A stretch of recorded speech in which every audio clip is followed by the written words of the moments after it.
We're going to talk about failing forward today. Failure is one of my favorite parts of life. Failure, when failing forward, is the building block of life. When we are born, we fail time and time again. And with children, we celebrate those failures, right? The first time you stand up and fall down, well, you stood up, right? We're one step closer to walking. And then when it comes to playing sports, as we're young, right? You're not making a bucket on a 10-foot hoop when you're 5 years old. And when you make a bucket on a little hoop, okay. We celebrate the failures. We celebrate the effort, and we continue to fail because with the amount of repetitions we take, we continue to get better. And then this thing called life happens and adulthood happens. And all of a sudden we forget that failing is part of life, or we avoid failure because it's uncomfortable, because we've gotten comfortable being good at some things. And then we refuse to grow. P.T. Barnum says, comfort is the enemy of progress. In order to make progress, we have to be willing to fail. When you're not willing to fail, you're not willing to succeed. So when I look at failure, when I look at life, I put it on this chart. And the chart I've come up with years ago is similar, or it is the similar chart I had in my head. And it really was a thesis to my book. So I set out 2 years ago to write a book called Hustle, Struggle, Grind, the 13 Lessons of Life. And I failed in that endeavor. I went out, I got smart. I hired a woman, Amelia, to write the book with me, a ghostwriter. And after 6-8 weeks of doing outline, she goes, we're not writing a book about life lessons. We're not writing a book about hustling and struggling in life and entrepreneurship and all these things I thought the book was going to be. No, we're writing a book about words. So I failed at writing a book about leadership and life and lessons. I failed tremendously well, or bad, depending on the way you look at it. And I failed forward. I got closer to the next thing, even when it comes to video, right? I taught a series last week, a master's class on videography. And one of the reasons why people get out of videography is because they fail at it. And I failed at it also. I had a guy that I hired years ago to do all my content. And we went from creating content to then having Antidote Media Group, which is a videography business that I had. And we created content for other people. And then that failed. And then I hired a couple guys to do my content. And for a year, we'd spend 2 or 3 hours every Monday shooting content. And then that was no longer sustainable, no longer serving. So then I started shooting videos on my phone. And after about 3 videos on my phone, I'm like, nope, that's not what I want to do. I don't want to be necessarily driving and shooting videos and just coming off the cuff, right? That's what I don't want to do. We talk about start, stop, continue methodology of change. So I started with the don't. I started with the stop. I want to stop doing that. Right. So I want to start creating video and I want to stop this process of creating video. And then it turned into this idea of let's experience Andy Wines live. So I failed at all those things to get here today. And I may fail at this. There may come a day where I say, you know what? This is not the thing for me. I need to go do that. I need to chase this. And by doing this, I'm one step closer to that next thing I do. People in this world have been telling me, I recall this when I worked at a pizza place. I was 15, 16 years old. Mark Caldwell from Marco's Pizza told me all the time, because I'm very black and white. He told me all the time, the world is a million shades of gray. And I've struggled with it ever since. My mom said it to me. My girlfriend still tells me to this day that the world is a million shades of gray. And yet, for me, I found a way with the methodologies in my book and the way I see life to find black and white answers in the haze of gray. When I look at life, it's in 3 parts. It's yourself, it's your society, and it's your skill. Those are the 3 aspects of life. And I look at those 3 aspects like ropes, and within a rope. And those are the 3 main lines within the rope. And within them, there's millions of fibers. And all these fibers, when life gets you, they expand and contrast. And when you have a part of your life that isn't great, what happens? It frails. It forces the other aspects of your life to get that much stronger.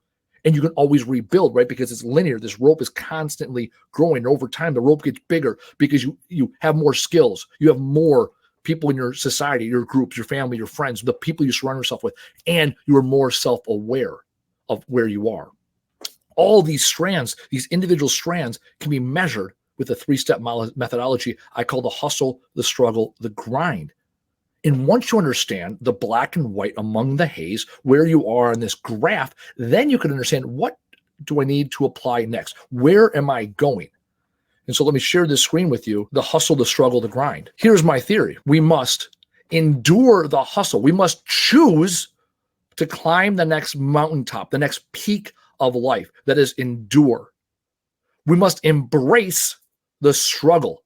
In the military, we say embrace the suck. And now I say embrace the struggle, because struggle is part of life. Oftentimes you see this trajectory to life is like this nice, even line. No, it's not. Now, over time, all these anomalies end up straightening out over a lifetime, over an 80-year lifetime. They straighten out. When you're in the middle of it, it's a lot of ups and downs, a roller coaster of life, a roller coaster of entrepreneurship. It is the ups and downs. And we must appreciate that struggle is all part of it. And now the third aspect is the grind. I consider that to be the good stuff. Enjoy the grind. So I'll give you an example of where we're at. If you look at the green, that is the base. That is your new low, the new foundation to where you're at. Oftentimes people will say, I've never been lower than I am today, and that's not a fact. The fact of the matter is your lowest was in your past. Your lowest will always be in your past, because from your lowest point until today, when you reach a new low, it is higher because you've learned along the way. You've learned who you are. You learn what your habits and your responsibilities, your idiosyncrasies are. You've learned your boundaries, and you've communicated those to others through failure. So when we look at this graph, everything in your life, if you're wondering, why am I not getting where I'm at? It's because you don't know where you're at on this line. If you're not there yet, you gotta hustle harder. You must endure the hustle. The hustle starts naive, right? That first 90% is going to take you as much effort and time and money as the next 10%. So you gotta hustle to get towards the peak. When you're often taking on a new task, you don't know what that peak looks like. You don't know where the peak is. You have an uphill climb. And then you get to a point where you're so close, and now it's, did you get there? That precipice, the top, the peak of the life, right? That is where the struggle kicks in. Because you often don't know, hey, I now made it, maybe. Now what do I do? And then the grind is the slide. It's enjoying that moment. The challenge is when you enjoy that moment, eventually you got to get up and hustle again. You cannot live your life in this perpetual grind. Nope, I'm good enough. The skills I have now are good enough to last me a lifetime. The relationships I have now no longer take work. All I need to do is show up. I no longer need to work on myself because I'm good. No, that is not the case. The fact, the reality is you can enjoy the grind, smell the roses, and then you got to get up and hustle again. So let's look at what I'm doing here today, something you guys are experiencing with me, the hustle, the struggle, the grind. I got here today and our whiteboard wasn't quite working yet. I had about 4 minutes before the show, 5 minutes before the show to get the whiteboard up and running. So we said, okay, that's the hustle. What do we need to do next? Oh, struggle point. Oh, the camera, blah, blah, blah, the whiteboard. Oh, now we got to wipe it off because I had to go grab some Windex because I had stuff that had been up there for too long. Got it. So that little bit of struggle, right? Buying the technology, downloading the app, putting up the stickers, all that took a lot, took some effort. The last 2 minutes right before the show took as much effort to get us through that struggle point. And then the technology had to work, and then I had to press the right button. And then I pressed the wrong button at first, and all of a sudden I disappeared. Okay, good, fine. I failed. I failed on live LinkedIn with a handful of people watching, and here I sit. And now, because I put the work in, because I failed at all these other videography experiments, I now can enjoy the grind I am today. So where you see the grind today, now I'm enjoying that. And sometimes it's long and it's stretched out and you can really enjoy it. Eventually, you got to pick it back up. Those dips represent the ground that you gained, the lessons you learned through life. If you look at where that green is, right, that was the baseline of this new endeavor I took on.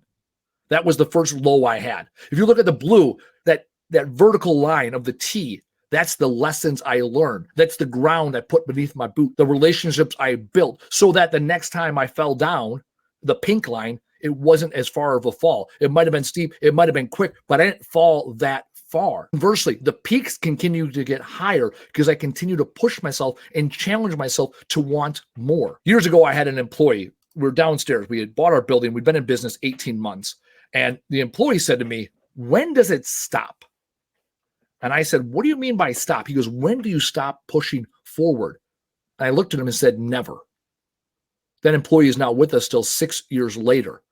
And every time he questions, why are we changing this process? Why are we changing this procedure? Why are we doing this? I look at him and I say, remember that conversation we had 5 years ago when I said we will never stop moving forward? I grew up in a household that had a sign in it, in the kitchen. It's the most impactful sign that I had. It'll be in one of my next books. Phrases fucking matter, right? I've said it to the world and now it'll be true. Phrases fucking matter. It's going to be one of my next books. The phrase was this: never neglect an opportunity for improvement. The challenge I see with people in life is they hustle to get what they think they want. They get to the peak, they get it. There's a struggle. They're going to have to put in the work to make it happen. Then they get in the grind of life and they want this to last forever. I talk about in my book how the word work is my favorite four-letter word. It takes work to decide I'm going to want more. I want more out of myself. I want more out of the people around me. I want more out of the business. I want more out of my community. It starts with me. I got to put in the work. I got to put in the work on myself first. Second, I got to put in the work in the relationships that I have, because when I surround myself with people, that is a force multiplier. Third thing, I need to put work in on my craft. It's one thing to work on yourself. It's beautiful. I work out twice a week at the gym. Twice a week I go to PT. Twice a week I go to volleyball. Once every week or two, I go to yoga, depending on my schedule. And once every other week, I go to counseling. That's the work I do on myself. I then have to work on my craft.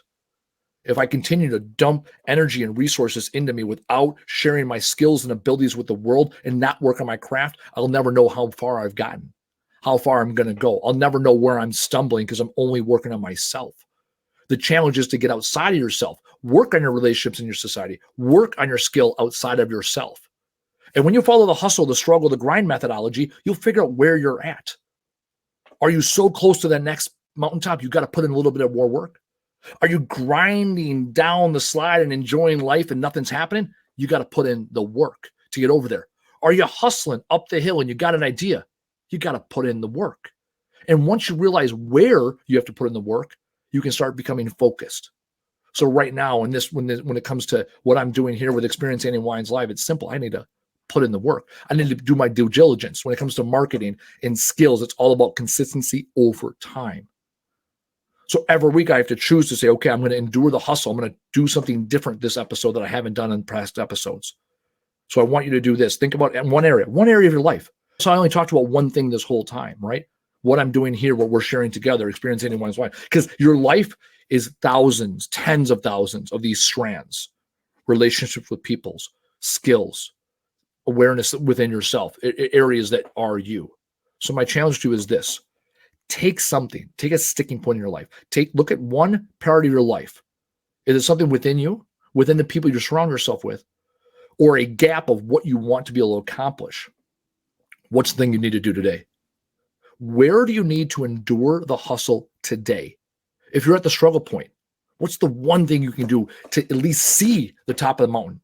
Because when you get on top of that peak and you look out, you can see the next mountains and the next mountain ranges. You can decide, am I on this path or do I need to veer this way or that way? What's the one thing? And if you feel stagnant, like life is good and yet you yearn for more and you don't know what it is and you're enjoying the grind, that right there is the decision making. What have you learned since your last peak? What do you want to know? What do you want to do? What does your next peak look like? Take on something completely random. There are plenty of people in this world that take on something random and they love it. Or you might take it on and hate it. Take something on new to get out of the stagnation that is the grind. I'm Andy Wines. This has been Experience Andy Wines Live. I appreciate everything you guys do for me. Continue to challenge me. Continue to push me. And as always, do the fucking thing.